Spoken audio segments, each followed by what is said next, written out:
Comenzamos nuestro encuentro número 9 de una propuesta de lectura del Apocalipsis.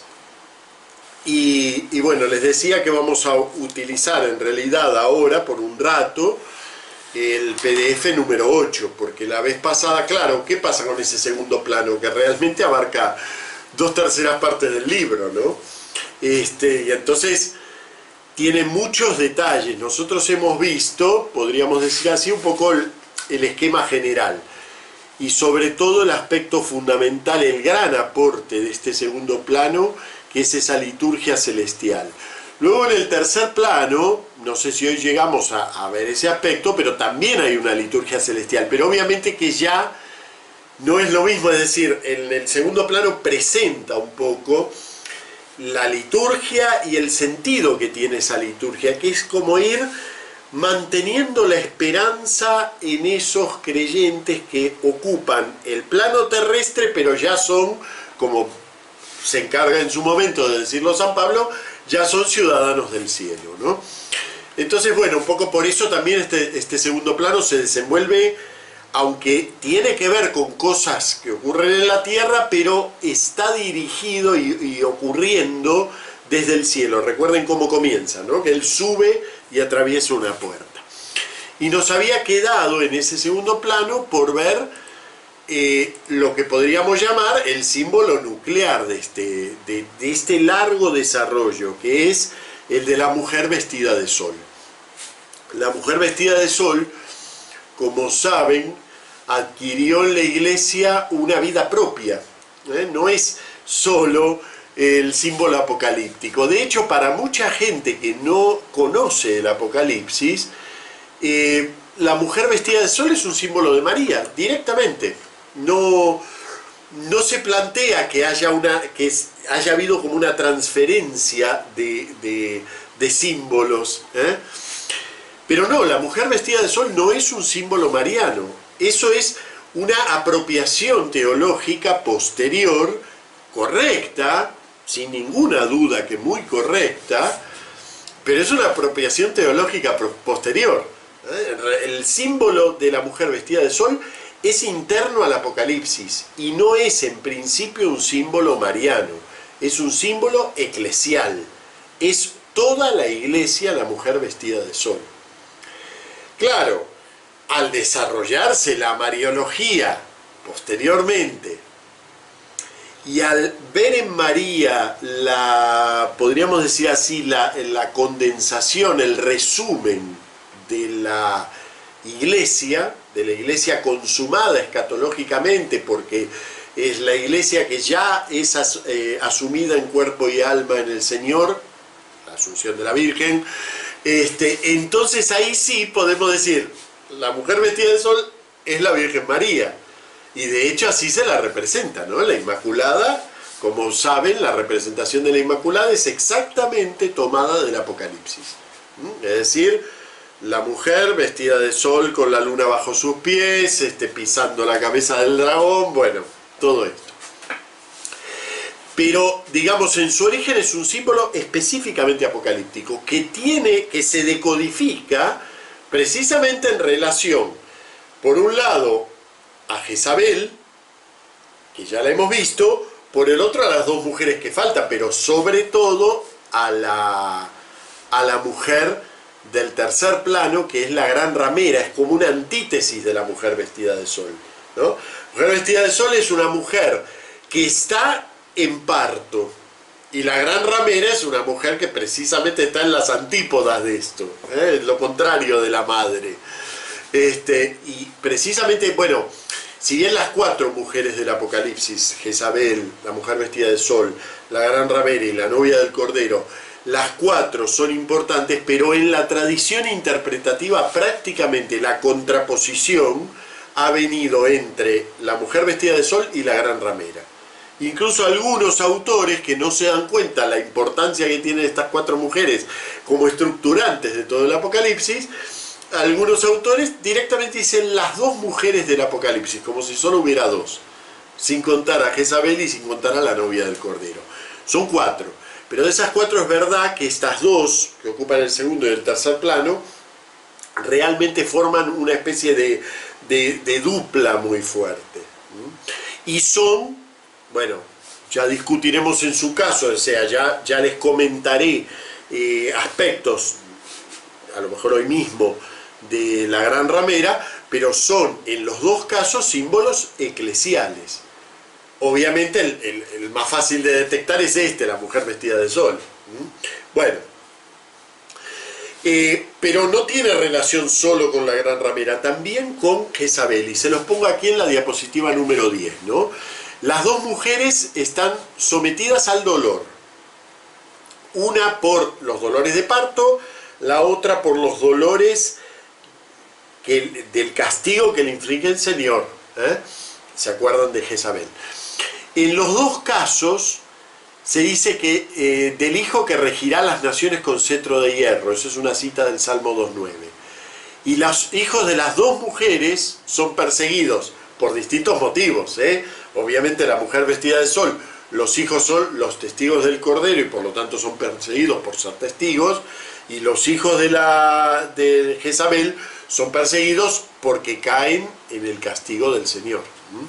Bueno, no hay que buscar el origen de esta imagen. Los padres estuvieron muy bien, digamos, orientados cuando relacionaron, porque tiene relación literaria y tiene relación teológica, cuando relacionaron esta mujer vestida de sol con la Eva del capítulo 3 de Génesis. Porque bueno, allí hay un versículo que según como uno lo lea, queda como ahí flotando en el aire, podríamos decir así. Es un versículo, el 3.14, es un versículo que, digamos, en el horizonte de Génesis no tiene resolución, no tiene... es como si excediera la narración, ¿no? Vamos a volver a leerlo. Génesis 3, 14, 15. Dice: a la serpiente le dijo Dios: por haber hecho esto, maldita seas entre todas las bestias y entre todos los animales del campo. Sobre tu vientre caminarás y polvo comerás todos los días de tu vida. Pondré enemistad entre ti y la mujer, entre tu linaje y su linaje. Vamos a decirlo... vamos a jugar con el texto como juega, ¿no? Enemistad pondré entre ti y la mujer, entre tu descendencia, femenino, y la suya. Ella te pisará la cabeza, mientras tú le acechas el talón. Incluso el texto hebreo es más simétrico, ¿no? Ella te irá pisando la cabeza mientras tú le vas acechando, le vas pisando, le vas mordiendo el talón. Las dos acciones son simétricas. Ven, el texto no tiene una resolución en sí mismo. No acaba cuando acaba el texto. El texto de Adán y Eva acaba con la expulsión de ellos en el jardín, pero sin embargo, este versículo en realidad va más allá de la historia que se cuenta. Abarca a la descendencia. Y en un juego de pronombres no nos queda claro quién es el que pisa la cabeza de la serpiente. ¿Es la mujer? ¿Es la descendencia? Es uno de la descendencia, porque la descendencia es un nombre colectivo y es un nombre individual también. La descendencia pueden ser todos los descendientes, o la descendencia puede ser uno solo. Yo soy descendencia de mi padre, pero también yo estoy dentro de la descendencia de mi padre. No necesito cambiar nada para decir una cosa y la otra. Estas perspectivas, como saben, cuando se tiene una mirada simbólica, poética, sensible frente a todas estas cuestiones de lenguaje, cuando no se aborda el texto desde una perspectiva puramente racional, entonces, claro, todas estas posibilidades del texto abren mucho camino. Y es lo que le pasó al Apocaleta primero. Bueno, le pasó antes que él al autor del libro de la sabiduría. El autor del libro de la sabiduría vio en esta serpiente directamente la presencia del diablo que les hace experimentar la muerte a los que le pertenecen. Sabiduría 2.24. Relee este texto no desde la perspectiva de que se trata de una serpiente. Él es el responsable de que nosotros vayamos a saco sobre Génesis a leer que donde dice serpiente quiere decir diablo. Eso no es así. Donde dice serpiente quiere decir serpiente. Pero es verdad que por supuesto el personaje de la serpiente va creciendo a lo largo del relato del Génesis. Va, podríamos decir así, adquiriendo una dimensión que rompe la barrera del personaje físico que aparece en el relato. Es verdad que cuando llegamos al horizonte de Génesis 3, 14, 15, nos damos cuenta que la serpiente es mucho más que una serpiente. Recién ahí, La serpiente es mucho más que una serpiente. ¿Quién le invistió de ese poder? En realidad el propio ser humano. Cuando para sacarse la culpa de encima se la tira a la serpiente. No, la serpiente me sedujo y comí, yo no fui, fue ella. Y con eso la inviste de un poder tremendo, un poder que no había tenido hasta ese momento. Libro de la Sabiduría, con una mirada muy penetrante y muy poética sobre este texto, ve eso y se da cuenta que investir de poder a la serpiente es al mismo tiempo pasar a pertenecerle. ¿Sí? Es la dialéctica del miedo, ¿no? La dialéctica del miedo es esa. Cuando tengo miedo le pertenezco a aquello a lo que le tengo miedo. Es la dialéctica esta de estos poderes investidos en realidad sin ninguna base real. No es el poder de alguien que tiene poder, es el poder de alguien que, sí, dénmelo tranquilamente, yo lo administro.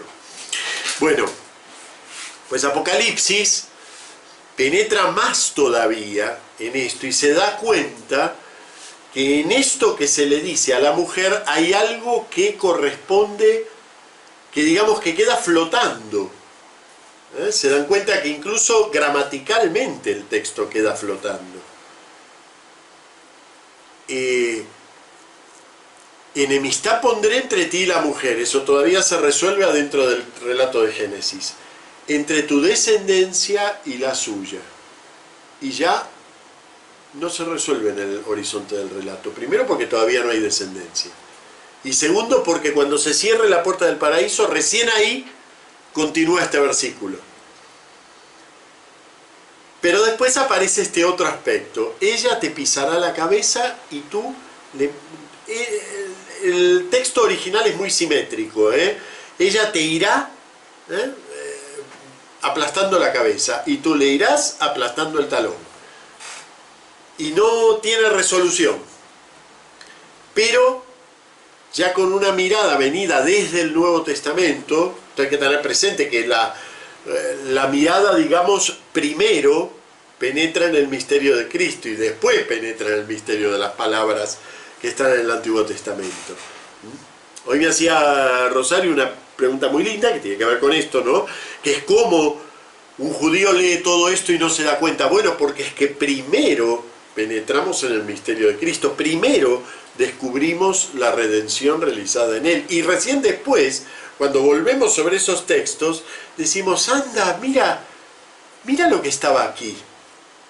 Pero en realidad yo no hubiera llegado a descubrir allí a la iglesia mujer dando a luz al hijo y aplastando la cabeza de la serpiente, no lo hubiera descubierto si primero no descubro quién es el hijo. Es decir, no se llega, vamos a decirlo así, no se llega por el texto a la fe, sino por la fe al texto. No se llega por la mujer al hijo, sino por el hijo a la madre. Se llega a descubrir quién es la madre a partir del hijo, a partir de que se revela ese hijo, ¿no? Bueno, ese es el camino que hizo el Apocaleta.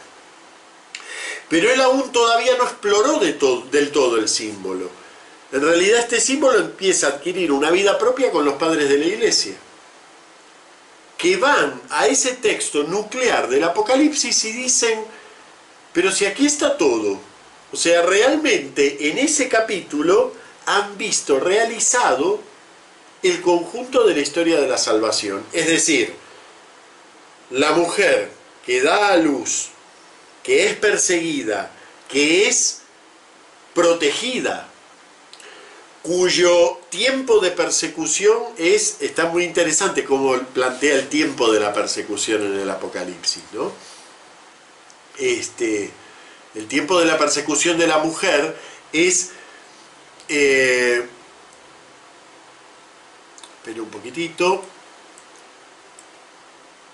Hoy entonces, bueno, esperen un poquitito aquí. Pero se le dieron a la mujer las 2 alas de águilas grandes para volar al desierto, a su lugar, lejos del dragón, donde tiene que ser alimentada un tiempo y tiempos y medio tiempo. ¿Se acuerdan lo de los 3 años y medio? Tienen una diapositiva aquí mismo que habla del tema, en este número 8, pero yo ya lo he tratado cuando hablamos de la numeración.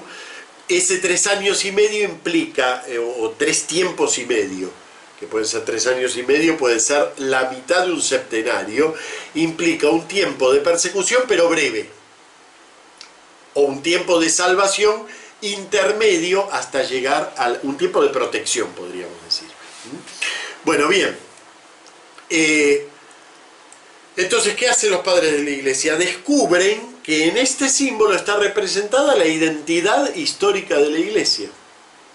Y lo unen con aquel texto de Génesis, al cual llaman con un nombre que, bueno, en realidad es bastante curioso, que es el nombre de protoevangelio, primer evangelio. Así que abrimos la Biblia, Génesis, y ya nos encontramos con el evangelio. Miren todo lo que hay que hacer para encontrar ahí el evangelio. No se crean que un judío abre, ve y dice, ah, esto es... No. Empezando por esa ambigüedad de ella te aplastará la cabeza. Tranquilamente un judío puede entender que la misión de Israel es aplastar la cabeza de la serpiente, y está en su razón si lo entiende así.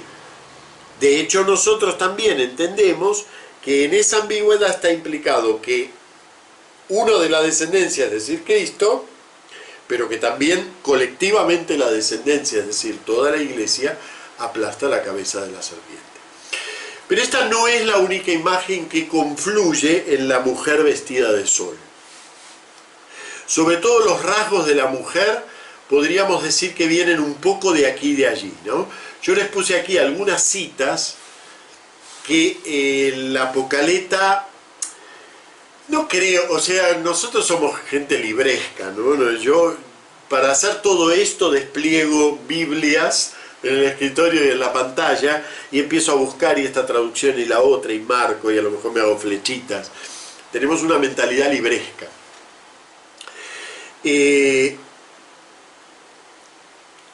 Un escritor como el Apocaleta difícilmente hiciera estas relaciones en un plano, podríamos decir así, racional. Por eso nunca van a encontrar que una imagen poética como la mujer vestida de sol o cualquier otra reproduzca al 100% los rasgos de otra, sino que se producen como desplazamientos. Y por eso pueden confluir varias imágenes simultáneamente. Les traje algunas que están puestas aquí. Génesis 37:9. Vamos a ir leyéndolas porque cada una nos aporta... Es cierto que la nuclear es 3:14:15, pero cada una de estas nos aporta algún aspecto de la mujer vestida de sol. Vamos a ir a 37:9. Volvió a tener otro sueño y se lo contó a sus hermanos. Díjoles, he tenido otro sueño. Resulta que el sol, la luna y 11 estrellas se inclinaban ante mí. ¿Ven? Ahí ya tenemos el vestido de la mujer. Ya está. Ya con eso empieza a aparecer físicamente esta mujer. Vamos a otra, Miqueas 4:9-10. Esta es otra imagen muy importante dentro de la tradición lectora, pero además muy importante para cómo el Apocaleta ha construido, podríamos decir así, su símbolo. Y ahora, ¿por qué clamas? Es que no hay rey en ti, ha perecido tu consejero, que es un espasmo, tu consejero, que un espasmo te atenaza cual mujer de parto. retuércete y grita, hija de Sión, como mujer en parto, porque ahora vas a salir de la ciudad. Y en el campo morirás, llegarás hasta Babel y allí serás liberada. ¿Ven que es el doble movimiento que hace la mujer vestida de sol? Amenazada, va corriendo, el dragón le echa agua por atrás, pero al mismo tiempo es liberada. ¿Y dónde es liberada? No en donde uno espera, no en Jerusalén, sino en Babel. Y es lo que le ocurre a la mujer vestida de sol. Esto retengámoslo para el plano siguiente. Es muy importante en el plano siguiente la dialéctica entre Babel y Jerusalén. Desde luego Babel en el Antiguo Testamento es siempre el poder opresor, mucho más todavía que Egipto. Y allí serás liberada, allí te rescatará Yahvé de la mano de tus enemigos. Bien, segundo aspecto. Aquí ven como ya no tenemos el vestido, sino el dinamismo de la mujer, la carrera esa que realiza a lo largo del capítulo. Vamos a Isaías 66, 7, 8, otra imagen fundamental para entender la mujer vestida de sol. 66, 7, 8. Antes de tener dolores, dio a luz. Antes de llegarle el parto, dio a luz un varón. ¿Quién oyó eso? ¿Quién vio cosa semejante? ¿Es dado a luz un país en un solo día? ¿O nace un pueblo todo de una vez? Fíjense que ahí nos dice el fondo de la mujer vestida de sol, Aunque desde luego el varón que da a luz se dice específicamente que ha de regir la tierra, es decir, que apunta netamente a ser un símbolo cristológico. La mujer dio a luz un hijo varón, el que ha de regir a todas las naciones con cetro de hierro, cita el Salmo, y su hijo fue arrebatado hasta Dios y hasta su trono. Evidentemente el hijo es Cristo, es el Cordero, pero a través de la cita de Isaías nos damos cuenta que hay que hacer una lectura eclesiológica también del hijo. También del hijo, no solo de la madre, también del hijo. La mujer es la iglesia, pero el hijo de la mujer es también el conjunto de los creyentes. ¿Quién oyó tal? ¿Quién vio cosa semejante? ¿Es dado a luz un país en un solo día? ¿Nace un pueblo todo de una vez? Pues bien, tuvo dolores y dio a luz Sión a sus hijos. Muy bien, la mujer vestida de sol, entonces, como vemos, es algo realmente complejo, es muy nuclear. Yo diría que sintetiza el sentido mismo del Apocalipsis. Es decir, la idea de que no existe poder en el universo que pueda contra la debilidad de esta mujer, que es al mismo tiempo la iglesia, la madre de la iglesia, y desde luego, por lo tanto, también la Virgen María. Bueno, muy bien. Yo sé que dejamos de lado un montón de aspectos, incluso conocer un poco mejor a las bestias que aparecen aquí, porque vuelven a aparecer ahora en el tercer plano. Dejamos un montón, les pido que si pueden leerlo, de todo este plano que es larguísimo y es complejo, mejor. Pero vamos a hacer el resumen, es decir, qué aporta este conjunto del plano, que ustedes pueden leer y pueden ir siguiendo esto que voy a decir ahora, qué aporta a nuestros tres elementos, a los tres elementos que conducen nuestra propuesta de lectura. Que aportan a la imagen de Cristo, que aportan a los rasgos del martirio cristiano y que aportan a la imagen de la iglesia. No hay duda que el segundo plano es un plano riquísimo en extensión, en profundidad de sus símbolos, en relaciones que tiene tanto con el primero como con el tercero. ¿Qué aportan a la imagen de Cristo? No hay duda, un montón de elementos, incluso este varón que da a luz la mujer, ya es una imagen cristológica. Pero no hay duda que el mayor aporte de toda la sección es el título de Cristo Cordero degollado, que nos aparece ya en el capítulo 5. El Cordero degollado podríamos decir que es el gran descubrimiento de esta sección del Apocalipsis. ¿Por qué es el gran descubrimiento? No nos lo parece tanto porque venimos de una formación, digamos, joánica, del Evangelio de Juan, en donde el título de Cordero tiene una gran importancia. Pero se trata de otro aspecto, como hemos visto la semana pasada, se trata de otro aspecto. El Cordero del que habla Juan tiene que ver con la imagen del siervo, de la mansedumbre, como cordero llevado al matadero, se humillaba y no abría la boca. Tiene que ver más con eso. Es verdad que también Juan tiene de fondo la imagen del Cordero Pascual, pero no insiste en ella. En cambio, el Apocalipsis, al ponerle el título específico de Cordero degollado, lo iguala con el Cordero Pascual. ¿Qué aporta esto? Bueno, una cosa fundamental, y que es que la pasión del Señor no es algo que quedó en el pasado, no es un recuerdo, un mal recuerdo de su vida entre nosotros.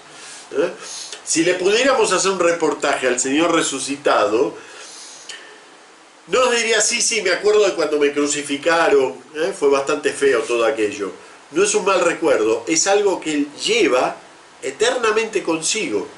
Es interesante esto, como precisamente en las visiones místicas, sobre todo, bueno, en esas experiencias tan curiosas de algunos santos antiguos, ¿no? Bueno, hay alguno que otro más moderno en donde pasó lo mismo, ¿no? Pero lo recordamos en San Francisco de Asís, lo recordamos en Santa Teresa, ¿no?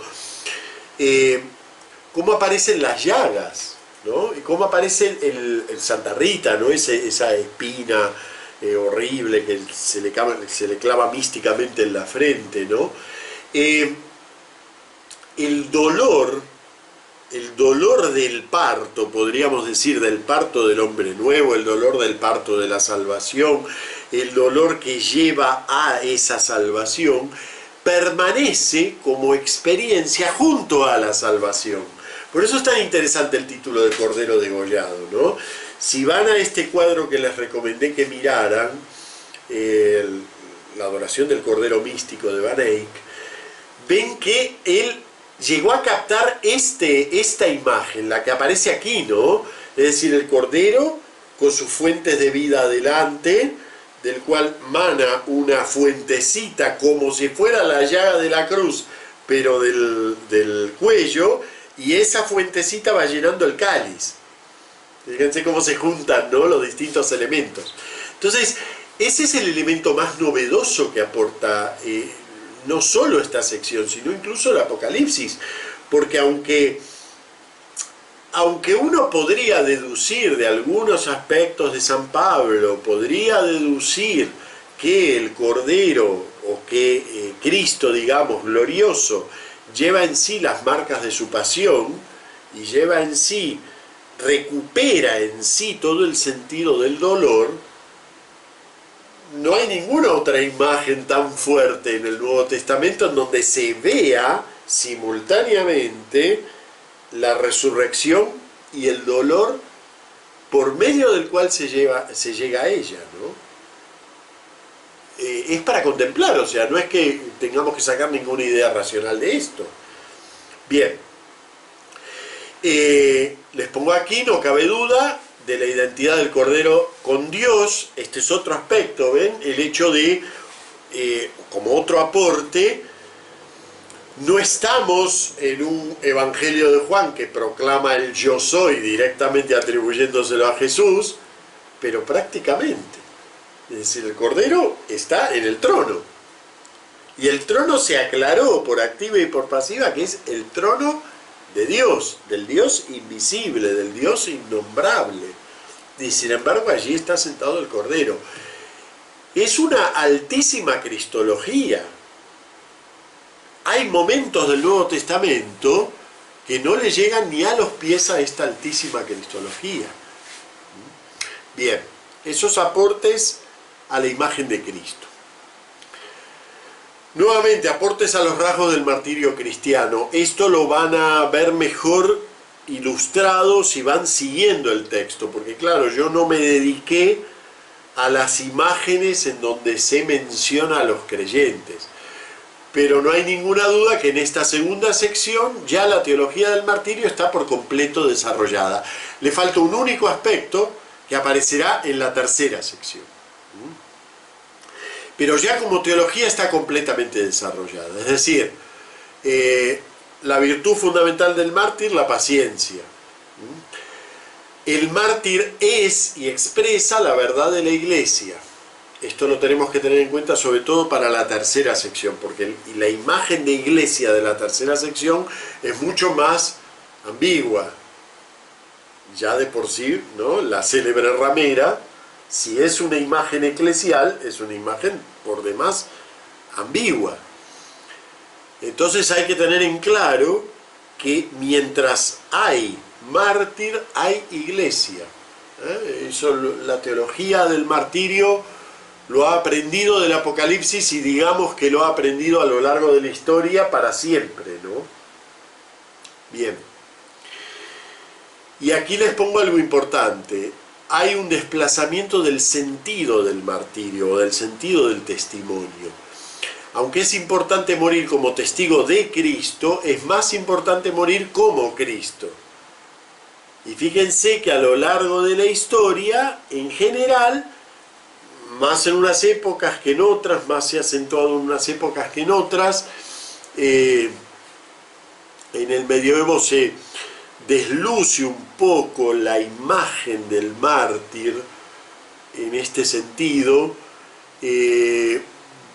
ante todo porque en una Europa que se va convirtiendo entera y no hay una fuera de la iglesia, también el martirio se pierde como la función que tiene que hacer de avanzada de Cristo en el mundo, ¿no? Por eso son tan importantes los mártires que aparecen luego, cuando ya se va expandiendo la iglesia por los sitios en donde no estaba, por lo que no es Europa, ¿no? Entonces es más importante morir como Cristo, es decir, en la paciencia, en la inocencia, en el perdón, todo eso que va haciendo, que va definiendo y que incluso ayuda a la iglesia a reconocer sus mártires. Fíjense que uno de los aspectos que se fijan los procesos de reconocimiento del martirio es si murió o no perdonando. ¿Ven? No tanto testimonio de Cristo, sino como Cristo. Y otro aspecto, otro aporte de este plano es la importancia que le da la oración de los santos. La oración de los santos va marcando el ritmo de la salvación. Es interesante eso, no está en automática la salvación, o sea, Dios no conduce un videojuego en donde, bueno, van a ir llegando a los distintos niveles conforme sea necesario que ocurran. No, la oración de los santos acortan o alargan los tiempos. Hay un doble juego, el santo por un lado se le pide paciencia, por el otro se lo escucha. Y los ángeles van presentando las oraciones de los santos y va ocurriendo esos actos que, aunque el mundo los ve como violentos y de perdición, son los actos por los cuales se está instaurando el mundo nuevo. Bien. Y aportes a la imagen de la iglesia. Bueno, también muchos. Les pongo aquí, la iglesia es el lugar de la paciencia, de la espera. No se le pide a la iglesia nada de lo que sería, o sea, no hay un rasgo diferencial de la iglesia que la haga distinta del mundo. Hay algo que es, ni siquiera hay grandes heroísmos, simplemente es la iglesia de la paciencia. La iglesia tiene que aguantar el golpe de la historia y nada más. Eso es lo que se habla en el segundo plano. ¿Para qué está la iglesia? Para albergar a los mártires. Para alcanzar su realidad albergando a los mártires. Y algo que nos aporta muy claramente ya desde el principio de este plano, la iglesia está para imitar aquel culto que se ve desde el cielo. ¿Sí? Entonces tenemos ya dos cosas en las que hay mucho para hacer. Albergar a los mártires, soportar los golpes de la historia, instaurar desde ya el culto celestial. Y entonces pongo aquí, a la vez llena al creyente de orgullo, del orgullo de pertenecer a su realidad gloriosa, aunque en realidad esa iglesia está oculta en el desierto, es decir, es la iglesia del capítulo 12, ¿no? Oculta en el desierto durante tiempos y medio tiempo, es decir, en el momento mismo de la persecución. O sea que es una imagen de iglesia muy valiosa. Obviamente no es todo el despliegue de la iglesia. La iglesia ha hecho en la historia muchas otras cosas, pero esto es un aporte interesante. Si tenemos que volver a lo esencial, no está mal meditar que lo esencial pasa por aquí. Bien, y vamos a dejar este segundo plano con el compromiso de mirar el cuadro de Van Eyck, de leer los capítulos, porque todo eso ayuda a realizar realmente lo que dice este plano. Y vamos a ir al tercero. El tercero es más breve literariamente, pero complejísimo. De hecho, este plano contiene ese capítulo, y que no es ni siquiera un capítulo, son 6 versículos, pero que han traído de cabeza a la iglesia a lo largo de sus 2 milenios, que es precisamente el capítulo, la visión del reino milenario. No se puede entender este plano si no se parte de que ya no estamos, o sea que los 2 primeros son de una clase de desarrollo, y los 2 últimos son de otra clase de desarrollo, marcados incluso por el lenguaje. Realmente los 2 planos que pasaron son planos que podemos llamarlos históricos. ¿Por qué? Porque los acontecimientos, aunque por supuesto simultáneos, el primero hay que mirarlo en transparencia, o sea, el de las cartas hay que mirarlo en transparencia con el segundo, ¿sí? No son cosas que ocurren luego, se trata siempre de la misma historia, del mismo curso de la historia. Pero dentro de todo son cosas que tienen que ver, les pongo aquí, son la tierra y el cielo de la experiencia humana, tienen que ver con la historia. Los 2 planos que comenzamos hoy, el tercero y el cuarto, los 2, son planos metahistóricos. ¿Qué quiere decir metahistórico? Metahistórico no quiere decir después de la historia, sino que atraviesan la historia. Podríamos decir, ocurren realmente en el tiempo de Dios, no ocurren en el tiempo de la historia. Y por tanto, en cualquier momento de la historia que nosotros tomemos, está ocurriendo esto. Podríamos decir que estos 2 planos exploran el significado profundo, el más profundo de los hechos de la historia. El significado que estos hechos tienen, no en lo que podemos ver nosotros, sino desde la mirada de Dios. Y por eso son profundamente caóticos en su desarrollo temporal. De hecho, vamos a ver que aquí aparecen los mismos elementos que en el segundo plano, pero desplazados temporalmente. Ahora, cuando veamos la estructura del plano, muy primitivamente, esto hay que verlo con mucho más detalle, pero por lo menos un poco primitivamente, vamos a ver que hay cosas que se van cruzando. Si quieren pegar una miradita a la diapositiva 3, por ejemplo, la visión del caballo blanco es paralela a la visión del reino milenario. Y en la batalla y el banquete escatológico, en realidad se superpone con otra batalla escatológica que no es otra, es la misma, pero vista en otra secuencia. Si una es vista en relación a la visión del caballo blanco, la misma batalla es vista en relación a la visión del reino milenario. Es como si estuviéramos contemplando, ¿vieron esas?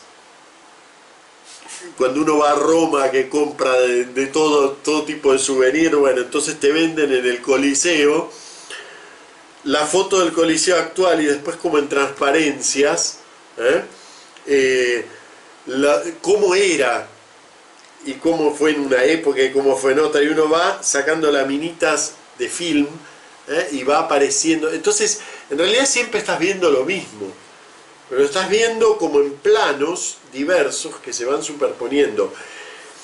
En los planos 1 y 2 tenemos una secuencia que es débil temporalmente, pero aquí ya no es débil, sino inexistente temporalmente. Cada cosa, entonces podríamos decir, si me preguntaran, ¿pero ahora está ocurriendo la batalla escatológica? Sí, claro, ahora está ocurriendo. ¿Y ahora está ocurriendo el reino milenario? Sí, claro, ahora está ocurriendo.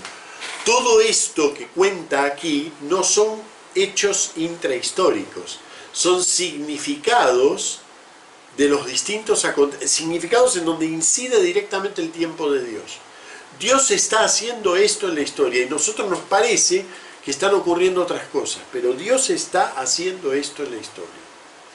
Y esto siempre tiene un sentido de salvación. Por eso las batallas terminan siempre bien, porque siempre tienen un sentido de salvación. Claro, ¿cómo se cuenta eso? En un lenguaje preparado para narrar tiempo, porque nuestro lenguaje está preparado para narrar tiempo. Esto va después de aquello. Entonces, ¿cómo se dice eso? En un lenguaje que está preparado exclusivamente para el tiempo. Bueno, pues eso es lo que hace el Apocaleta. Exprime sus imágenes, las retuerce hasta que se quedan neutras desde el punto de vista temporal. Y claro, eso en una mirada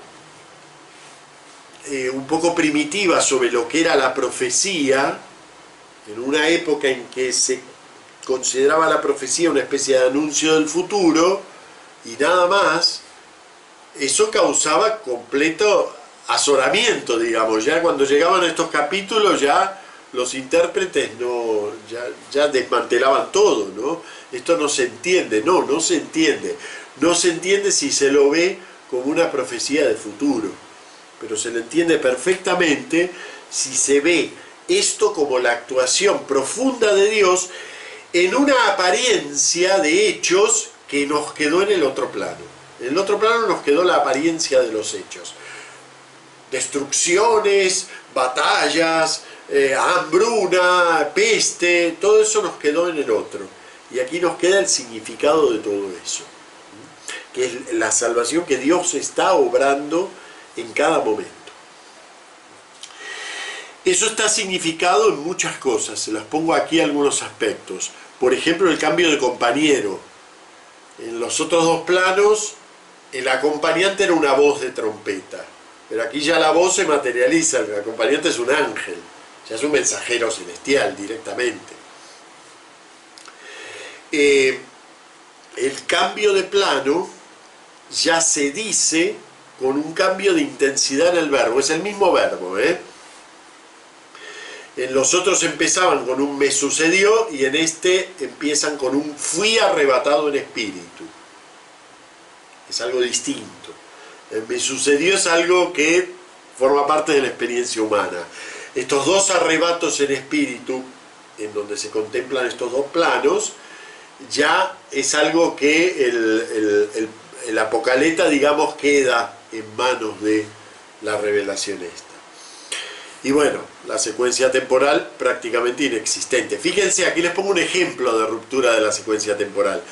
Vamos a ver 18.2 y 18.8. Bueno, esto está todo el tiempo, pero en la caída de la Gran Babilonia, ¿no? Gritó con voz potente, cayó la Gran Babilonia, se ha convertido en morada de demonios, en guarida de toda clase de espíritus inmundos. Si yo escucho esto, ¿qué entiendo? Entiendo que cayó la Gran Babilonia. Bueno, pues vamos al versículo 8. Por eso en un solo día llegarán sus plagas, peste, llanto y hambre, y será consumida por el fuego, porque poderoso es el Señor Dios que la ha condenado. Se pone a hablar de la destrucción como si no hubiera ocurrido ya. Es decir, esto es todo el tiempo, en este plano es siempre así. Entonces, claro, llega un momento en que uno se marea, porque en realidad no hay temporalidad secuencial. Las imágenes se van agolpando. Y bien nos puede decir que cayó, pero en realidad ya fue pasto del fuego en el capítulo anterior, se nos aclara además. Bueno, muy bien.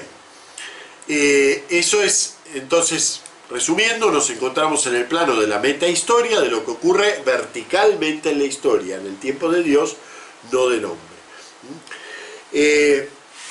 Hay un hilván temporal muy interesante, que son la mención del ángel de las copas.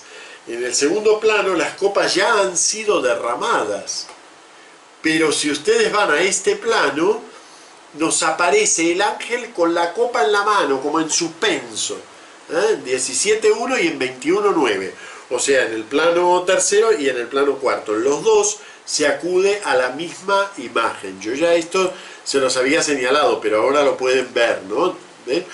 Entonces vino uno de los 7 ángeles que llevaban las 7 copas.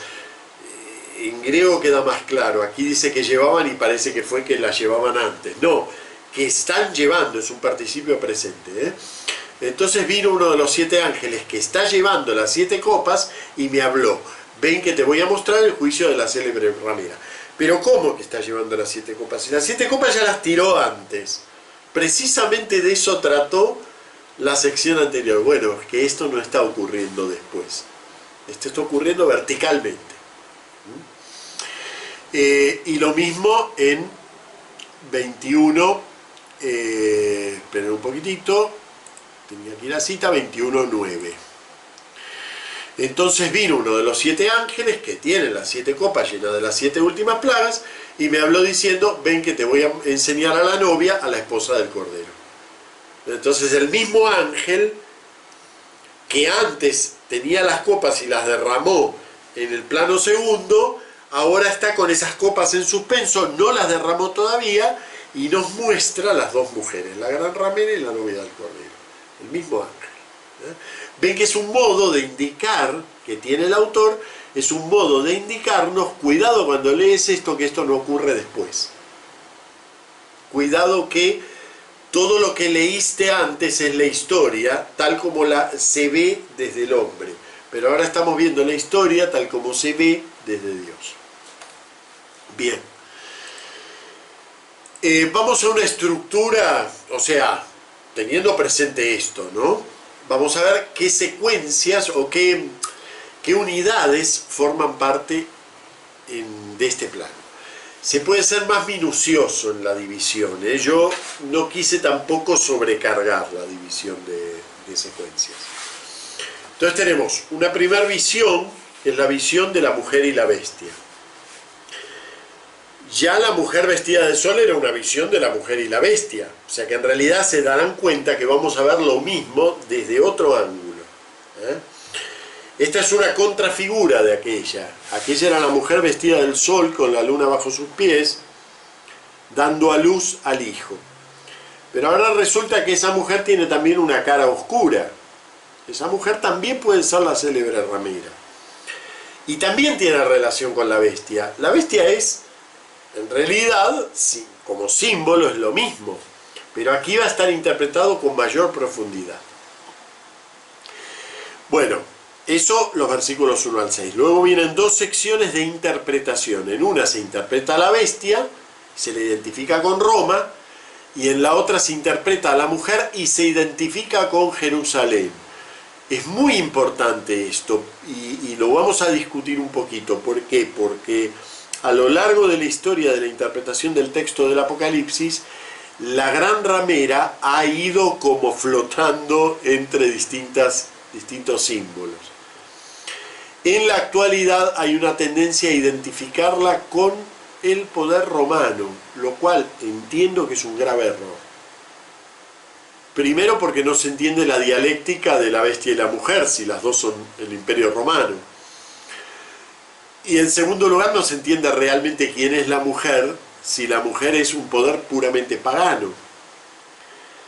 Bien, el capítulo 18, aunque se puede dividir en algunas secciones, está dominado en conjunto con el hecho central de este plano, que es la caída de la Gran Babilonia. La Gran Babilonia es la misma que la mujer, O sea, en el capítulo 18 es una ciudad, y en el 17 es una mujer, pero el significado es lo mismo. Y la Gran Babilonia no es Roma, es Jerusalén. Ya acabamos de ver cómo en Isaías el lugar de la salvación es al mismo tiempo el lugar de la perdición. Ya se nos decía que la mujer esa que muere en el desierto revive en Babilonia. Y nos dejó preparado el terreno para que nos demos cuenta que cuando el Apocalipsis dice la Gran Babilonia, no está pensando en Roma, aunque hay algunos símbolos que lo identifican con Roma, pero lo profundo es identificarlo con Jerusalén. Si no entendemos eso, no entendemos el fondo del plano, que es contarnos el significado profundo que tuvo la caída de Jerusalén del año 70. Es decir, todo esto está moldeado en un hecho histórico puntual, que es la caída de Jerusalén. Todo este plano tiene que ver con eso. 19, 1 al 10, una liturgia en el cielo, porque obviamente si todo este plano es un plano en donde lo que se hace presente fundamentalmente es el tiempo de Dios, sin ninguna duda que tiene que aparecer una liturgia, ¿no? La liturgia en el cielo. Esa liturgia en el cielo cierra algo y abre algo. Cierra, podríamos decir, el círculo del hecho que se celebra, que es esa caída de la Gran Babilonia. Y abre otros dos hechos que son en realidad el mismo, pero considerados desde otros ángulos. Dos visiones que hay que mirarlas como en paralelo. La visión del caballo blanco, con su batalla final, en donde el caballo vence, con su batalla final y su banquete escatológico, muy macabro. A nosotros la palabra banquete escatológico nos suena a Eucaristía, pero aquí está muy macabramente contado el banquete escatológico. Es decir, el banquete escatológico, como no podía ser menos en el Apocalipsis, es deglutirse al mal. O sea, vamos a alimentarnos de una vez, vengan a comer carne de reyes. Es tremendo, es completamente macabra la idea. Pero es celebratoria, hay que admitírselo. Eso es simultáneo con la visión del reino milenario y la batalla escatológica que le da, digamos, su final al reino milenario. Todo abrocha con 5 versículos finales, capítulo 20, 10 al 15, con la muerte que muere. O sea, el final completo, la instauración del verdadero, del reino que ya no es milenario sino eterno, ¿no? La muerte que muere. Esa visión es como única, obviamente, y además muy difícil de contar. ¿Qué problema tenemos? Que el reino milenario, precisamente por no entender los cambios continuos de temporalidad y las superposiciones que hay aquí, el reino milenario adquirió una independencia teológica lamentable. Se convirtió en un tema teológico. Y de hecho el milenarismo hasta, en cierto sentido, se independizó de la visión apocalíptica. Si ustedes van a escritos sociológicos o políticos sobre, por ejemplo, el marxismo, se van a encontrar con el nombre de milenarismo, referido al marxismo, por ejemplo, ¿no?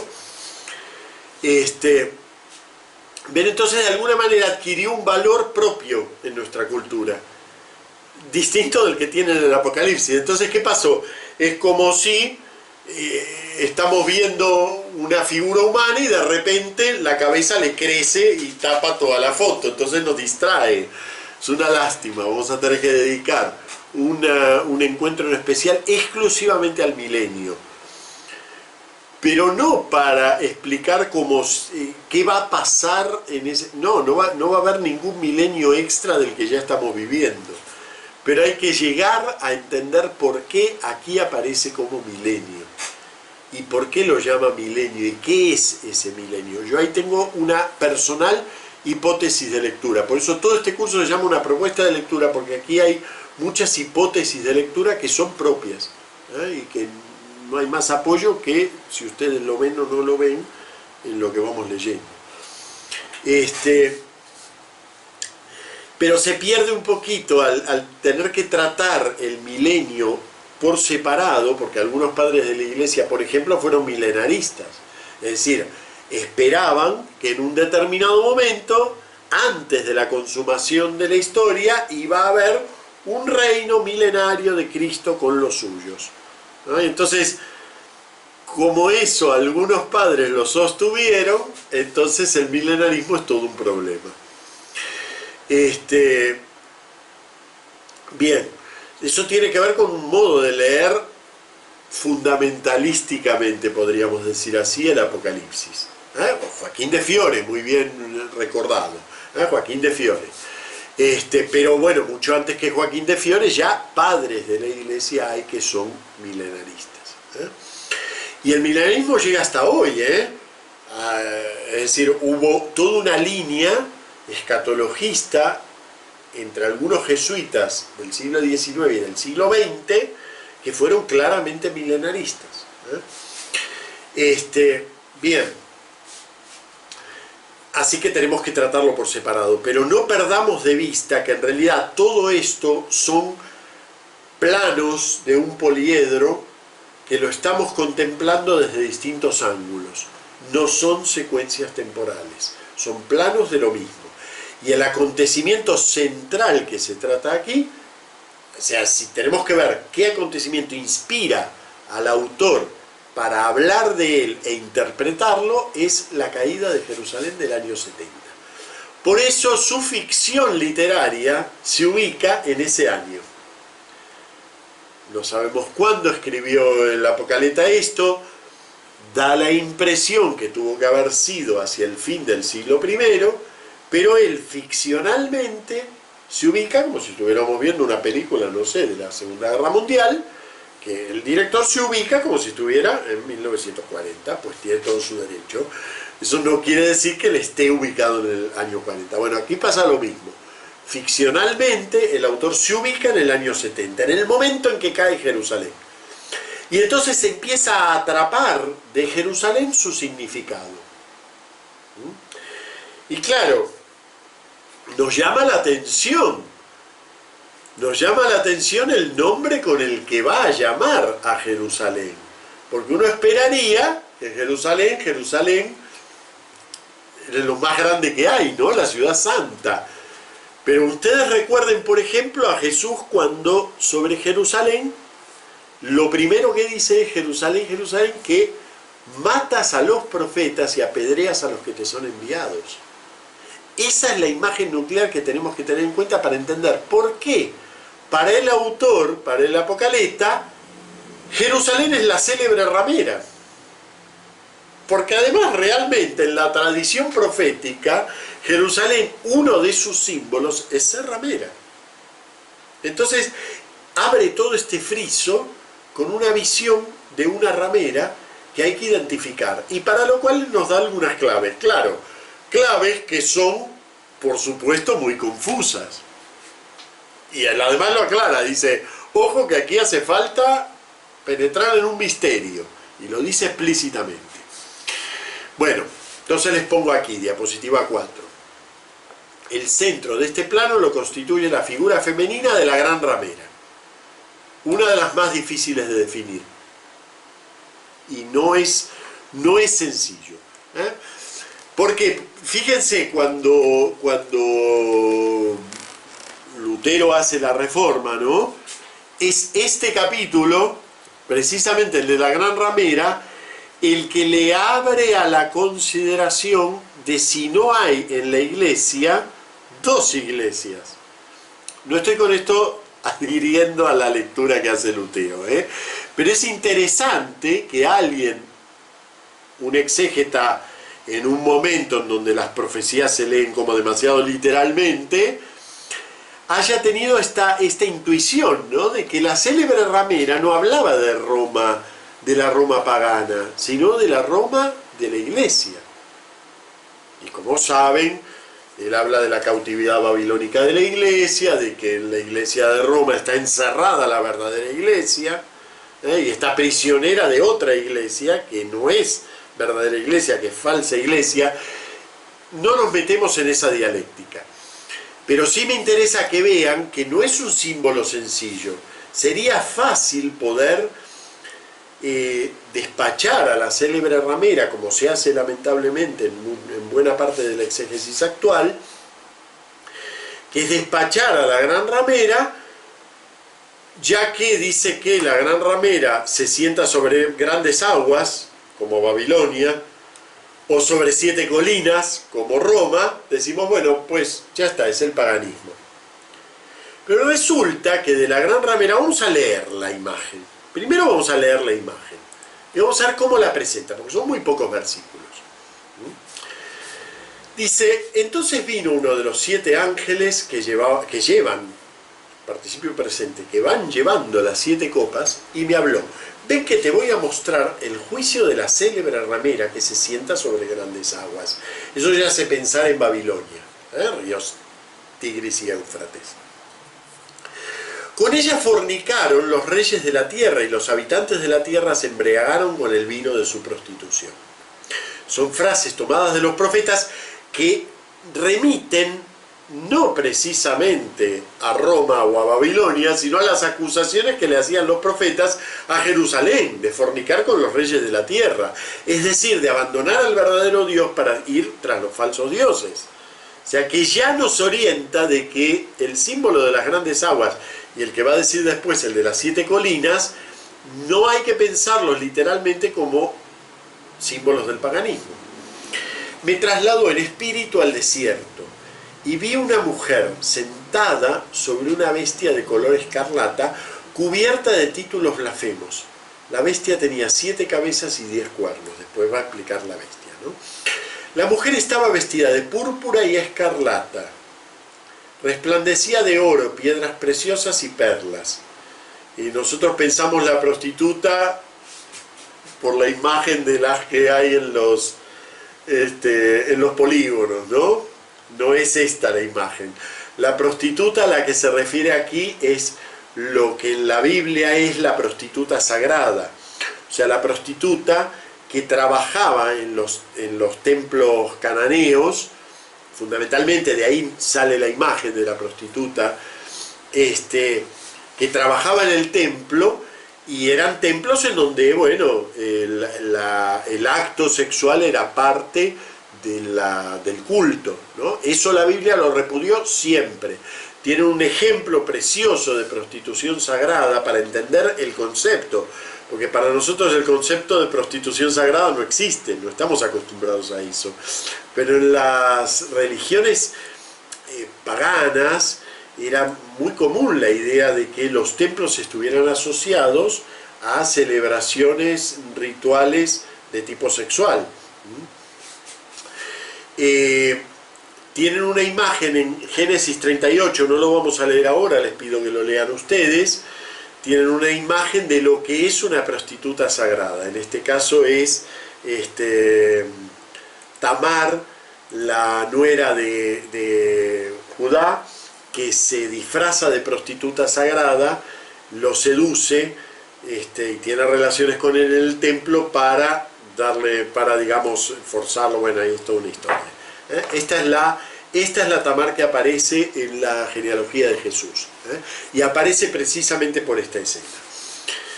Hay 2 Tamar en la Biblia, pero esta es la Tamar de la genealogía de Jesús. Bueno, es muy interesante la historia, es muy interesante la noción misma de prostituta sagrada, que en su origen estaba tan metido en el ADN de los pueblos medio orientales, que en su origen no aparece como algo rechazado en la religión patriarcal, forma parte del folclore religioso patriarcal. Pero, sobre todo los profetas, fueron muy firmes en la condena de ese tipo de culto. Y a partir de los profetas, la palabra prostituta queda identificado no solo con con un culto desviado, sino con cualquier desviación de culto. Para la Biblia, la prostitución siempre, y esto siempre, identifica al mismo tiempo la desviación en la relación con Dios. Eso hay que tenerlo presente. Es una imagen permanente en la Biblia. Entonces, claro, la gran ramera no es solamente el contubernio, digamos, con el poder político. Es mucho más que eso. Por eso fíjense que esta gran ramera está vestida de púrpura y escarlata, resplandecía de oro y piedras preciosas y perlas, y está cubierta de títulos, la bestia está cubierta de títulos blasfemos. La mujer lleva en la mano una copa de oro llena de abominaciones. ¿Se acuerdan que la copa de oro estaba en el plano anterior llena de las oraciones de los santos? Es lo mismo, solo que en manos de la mujer esas oraciones se transforman en blasfemia.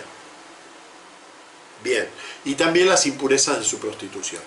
Y en su nombre, en su frente, un nombre escrito, un misterio: la Gran Babilonia, la madre de las rameras y de las abominaciones de la tierra. Obviamente que aunque ahora vamos a ver por qué esta gran ramera es Jerusalén, es una Jerusalén que es Babilonia, es decir, una Jerusalén que ha paganizado su relación con Dios. Porque además esa es la acusación que le hacen siempre los profetas.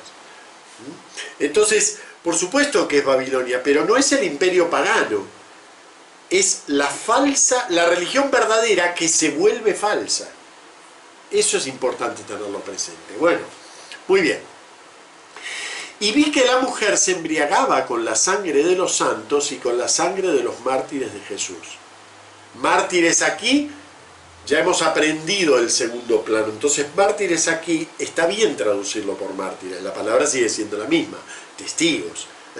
Pero ya realmente aquí entendemos que el testigo de Jesús es aquel que en la paciencia, el perdón del agresor y la oración realiza la misma pasión del Señor, ¿no? Entonces ya está bien traducir aquí testigo por mártir, porque ya está asociado al sacrificio cruento, ¿no? Bueno, y me asombré grandemente al verla. Claro, el Apocalipta sabe mucho más de exégesis que algunos manuales de exégesis, así que él sí que se asombra. ¿Por qué? Porque él entiende que esto no es el poder pagano. Si fuera el poder pagano, no sería nada asombroso, es algo malo. Pero acá lo asombroso es que es alguien que debería ser verdadero, pero debería llevar en su copa de oro las oraciones de los santos. Y resulta que lo que lleva es la riqueza obtenida por su prostitución. Pero el ángel me dijo: ¿de qué te asombras? Voy a explicarte el misterio de la mujer y de la bestia que la lleva, la que tiene 7 cabezas y 10 cuernos. Y ahí empiezan las dos explicaciones. La explicación de la bestia y la explicación de la mujer. Si resulta que identificamos la mujer con Roma, entonces nos queda una sola. Pero son dos. Bien. De la bestia dice algo bastante obvio, es decir, se puede decodificar con bastante facilidad. Dice: la bestia que has visto era y ya no es, y va a subir del abismo, pero camina hacia su destrucción. Obviamente eso nos hace acordar a la frase que identifica al propio Yahvé. El que era, es y va a venir. O el que estaba, está y va a venir. O está viniendo. La bestia aquí ya tiene, aunque es el poder pagano, pero ya tiene la forma de la blasfemia, y su propio nombre lo identifica como blasfemo. ¿Por qué? Porque está usando la misma forma del nombre de Dios. Las bestias que has visto era y ya no es, y va a subir del abismo hacia su destrucción. O sea, son todas imágenes negativas del yo soy, era y voy viniendo, ¿no?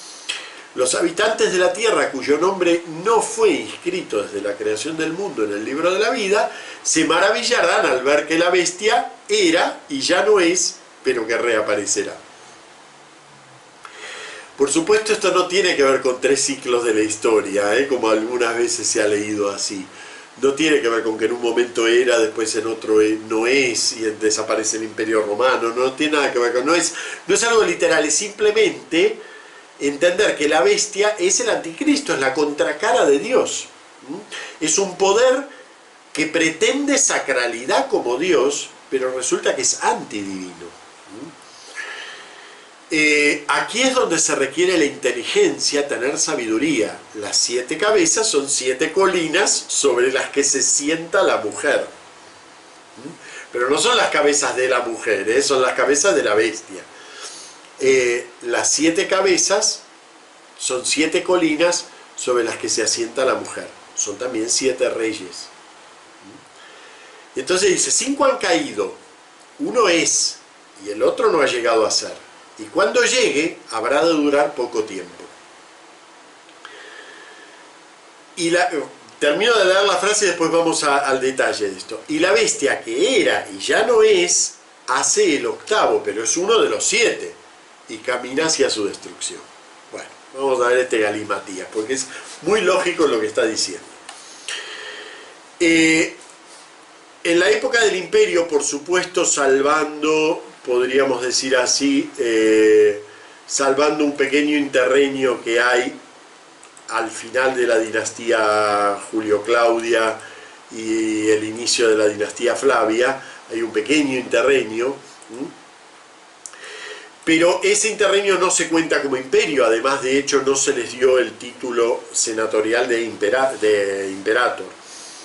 Así que propiamente el Imperio Romano tiene esta primera secuencia. Empieza con César Augusto, sigue con Tiberio, Calígula, Claudio, Nerón, Vespasiano, Tito y Domiciano. Son 8 en total. Bien. La caída de Jerusalén ocurre bajo Vespasiano. Precisamente Vespasiano está llegando a Jerusalén, bueno, está asediando Jerusalén, cuando le llega la noticia de la muerte de Nerón, Nerón se suicida, y se apura a volver a Roma para disputar el imperio. Con Nerón acaba la dinastía Julio-Claudia. Vespasiano va a Roma, deja el asedio de Jerusalén a manos de su hijo Tito, en ese momento obviamente no es emperador, es general, deja las legiones a mando de su hijo Tito y él va a ser coronado, es decir, va a reclamar. Y efectivamente consigue del Senado la proclamación de Vespasiano, de él como imperator. Así que se abre la dinastía Flavia. Vespasiano dura unos cuantos años. En el imperio de Vespasiano es tomada Jerusalén, cae, 5 han caído ya: Augusto, Tiberio, Calígula, Claudio, Nerón. Uno va a venir, claro, como en la ficción narrativa se ubica en época de Vespasiano, pero él, obviamente como narrador, él ya sabe que ocurrió Tito. Y precisamente del séptimo, Tito dice que va a durar poco tiempo. Dice, 5 han caído ya. El otro no ha llegado aún, cuando llegue habrá de durar poco tiempo, o sea, el séptimo ha de durar poco tiempo. Efectivamente, de todos estos, el que menos duró fue Tito, que duró 2 años. Y la bestia que era y ya no es hace el octavo, es decir, Domiciano. Domiciano, bueno, cuando Nerón se suicida, surge una leyenda, un bulo, realmente para nosotros hoy sería un bulo, el bulo de que Nerón no había muerto. Nerón en realidad se había ocultado entre los partos y buscaba atacar Roma para destruirla, para vengarse de lo mal que Roma lo había tratado. Como saben, Nerón tenía una relación muy ambigua con Roma, incluso la sospecha de que la incendió sigue siendo una sospecha histórica. Nace así una leyenda del llamado Nerón redivivo. Nerón iba a volver a aparecer. Y de hecho, incluso, muerto ya Nerón, aparecieron algunos que reclamaban ser Nerón. Hasta hubo edictos firmados por el supuesto Nerón que eran falsificaciones. La leyenda del Nerón redivivo la recogen incluso un autor pagano como Suetonio, ¿no? Es decir, no es una cosa de cristianos, ¿eh? Pero la leyenda del Nerón redivivo caló tan hondo que en el escatologismo cristiano pegó la idea de que en realidad Domiciano, Nerón, ¿quién fue? Fue el primero que persiguió cristianos. Es verdad que se puede discutir si realmente los persiguió por la fe. A Nerón le importaban muy poco las cuestiones de fe. Así que es dudoso, pero es verdad que en la conciencia cristiana Nerón queda como el modelo del emperador que persigue. Nerón persiguió a los cristianos simplemente porque es el grupo que le apareció como más cerca, aprovechando el prejuicio antijudío, etc., porque no se olviden que los cristianos no eran una religión aparte, eran judíos, y eso es muy importante tenerlo presente para entenderlo de hoy. Entonces, Nerón vio en este grupo de judíos a los que los propios judíos rechazaban, y el pueblo les tenía un poquito de resquemor, como siempre suele ocurrir con los grupos minoritarios, siempre son acusados de un montón de cosas, entonces, porque los bulos no los inventamos nosotros, el bulo acompaña la historia del hombre. Así que sobre los cristianos se decían los mismos bulos que hoy se dicen sobre los inmigrantes o sobre los rumanos o sobre los mismos, que cocinaban chicos, que, bueno, cosas horribles. Alguien fue a alguna celebración cristiana y escuchó "esto es mi cuerpo" y había acusación de antropofagia, de que comían cadáveres. Entonces, sobre los cristianos, en la época de Nerón había mucho prejuicio, y Nerón aprovechó ese prejuicio, y cuando incendió la ciudad de Roma, toda la sospecha histórica, como les digo, recae sobre que fue él el responsable del incendio de Roma, pero desvió la atención acusando a los cristianos, habían sido los cristianos. Y entonces se celebró la primer persecución. No es específicamente una persecución a la fe cristiana, no hubo una acusación contra la fe cristiana. No es exactamente como lo presenta la película Quo Vadis. Pero la película Quo Vadis presenta esa persecución. La película es el libro, ¿no? El libro es mucho mejor. Presenta esa persecución, que quedó en la conciencia cristiana como el modelo de la persecución del imperio hacia la fe. Independientemente de que se pueda discutir si es o no una persecución a la fe, el Apocalipsis sí lo piensa como una persecución. Y toma como modelo eso para considerar a Domiciano, que es el siguiente emperador que también persigue a los cristianos, considerarlo como el Nerón redivivo. ¿Ven? Se mezclan las dos cosas. Se mezcla que en Domiciano, que es el emperador contemporáneo a la redacción del Apocalipsis, en Domiciano hay una persecución que revive la de Nerón, se junta con el bulo del Nerón redivivo, la leyenda del Nerón redivivo, y entonces va a decir aquí, la bestia que era ya no es, hace el octavo, pero es en realidad uno de los 7, o sea, Nerón, y camina hacia su destrucción. Porque claro, el Apocalipsis es un libro de esperanza, entonces el emperador no va a triunfar aunque esté en este momento persiguiendo cristianos.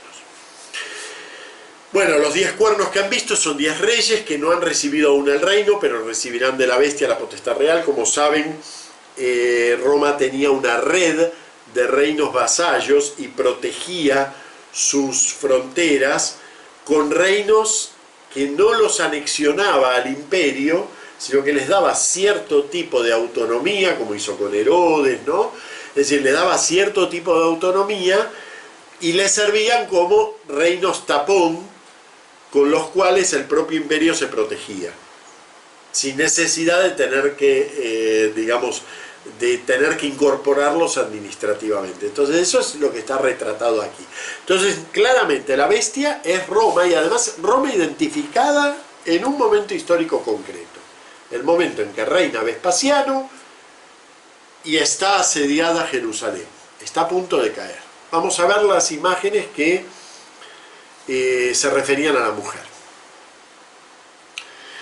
Me dijo además: las aguas que has visto donde está sentada la ramera, son pueblos, muchedumbres, naciones y lenguas. Ustedes recuerden que Babel, en Génesis, es el sitio donde se dividen las lenguas y se dividen las naciones. Desde allí parte la división de los hombres en naciones y lenguas, ¿no? Entonces, bueno, que es un poco la alusión esa.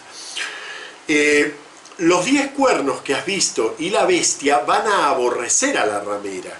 Es decir, ¿de qué acusaban los profetas a Jerusalén? De acostarse con todos los reinos que la rodeaban, es decir, de tener relaciones políticas con todos los reinos. Pero resulta que van a aborrecer a la ramera, la dejarán sola y desnuda. Efectivamente, Jerusalén, en el momento en que se rebela contra Roma, no sé cómo, esperaban el apoyo de estos reinos vasallos, que no solo no la apoyaron, sino que apoyaron a Roma. Comerán sus carnes y la consumirán por el fuego, que es lo que efectivamente pasó. Porque Dios les ha inspirado la resolución de ejecutar su propio plan y de ponerse de acuerdo en entregar la soberanía que tienen a la bestia hasta que se cumplan las palabras de Dios. Y la mujer que has visto es la gran ciudad. En el capítulo 11 ya nos había dicho que la gran ciudad, esperen un poquitito, bueno, que la gran ciudad es precisamente Jerusalén. En la plaza de la gran ciudad, que simbólicamente se llama Sodoma o Egipto, allí donde su Señor fue crucificado, o sea, Jerusalén. O sea que la idea de la gran ciudad es claramente Jerusalén. Lo tiene identificado el propio Apocalipsis. Obviamente el capítulo 17 es temporalmente superpuesto al capítulo 11, aunque parezca que es otra parte, pero es lo mismo visto desde la transversalidad del tiempo de Dios. Este es el juicio de Dios sobre Jerusalén. Jerusalén, que matas a los profetas y apedreas a los que te son enviados. Ese juicio que hizo el Señor sobre Jerusalén ocurre históricamente en el año 70. Esa es la mirada que da el Apocaleta. O sea, es una interpretación de los acontecimientos históricos. Bueno, y la mujer que has visto es la gran ciudad, la que tiene la soberanía sobre los reyes de la tierra. Bueno, muy bien. Vamos a dejar aquí. Y la semana que viene vemos un poquito más de este plano, bastante más nos queda por ver de este plano. No lo vamos a analizar todo, pero sí por lo menos ver un poquito la caída de la ciudad y por qué Jerusalén como ciudad corrupta o de fe corrupta es a la vez un símbolo de la iglesia. ¿En qué sentido? Porque por supuesto no es la iglesia sin más, pero es un aspecto de la iglesia que es importante penetrarlo simbólicamente como hizo el Apocalipsis. Bueno, los dejo con esto. Lamento que por supuesto el tiempo no es eterno y los textos son muy complicados, así que lo tenemos que ver sí o sí la semana que viene. Hasta el jueves. Gracias. Hasta luego a todos.